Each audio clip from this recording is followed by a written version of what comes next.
Have you ever looked at a financial chart and it looks like a chaotic mess of red and green bars, right? Today, we're going to make sense of all that chaos. We're going to learn how to actually read the market's mind by understanding its own visual language, candlestick charts. So the big question is, how do you read the market's mind? How do you figure out what it's thinking or, where it might be headed next? Well, it's not about being a psychic. It's about learning the specific language that lets you listen in on the market's conversation. And here's the secret, right here. The market speaks in candlesticks. That's its language. And just like any new language, once you start to get the vocabulary and the grammar down, you can actually start to understand the story it's telling. So, our goal today? Let's get fluent. Okay, so before we can read whole sentences or entire stories, we've got to start with the alphabet. And for us, that's the single individual candlestick. Understanding its anatomy is absolutely the first and most important step. You see, every single candlestick, doesn't matter if it's for 1 minute or one whole day, tells you 4 crucial things. It shows you the open, which is just the starting price, the close, that's the finishing price, and it also pinpoints the absolute high and the absolute low the price hit during that time. These 4 little data points, they're basically the DNA of every single candle. So those 4 data points come together to create 2 parts of the candle.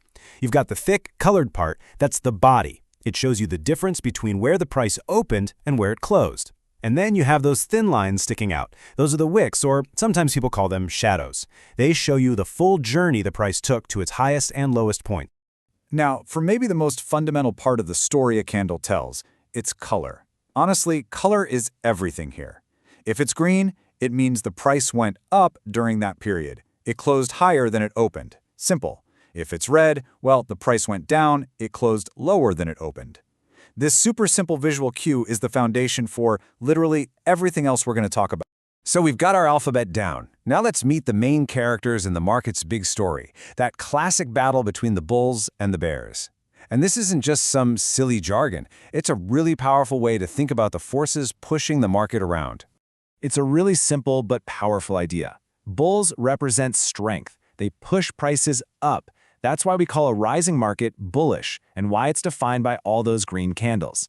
Bears, on the other hand, swipe prices down, so a bearish market is dominated by red candles. Just think of it like this. Green means the bulls are in charge, and red means the bears are winning the fight.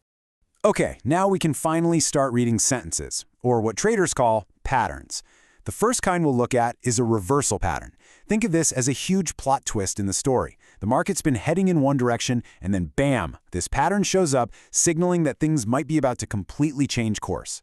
And of course, the opposite of a plot twist is when the story just keeps going exactly as you'd expect. That's what a continuation pattern is. When you spot one of these, it's a sign that the current trend, whether it's bullish or bearish, is probably going to keep on trucking in that same direction. It's the market basically saying, yep, we're still on this path.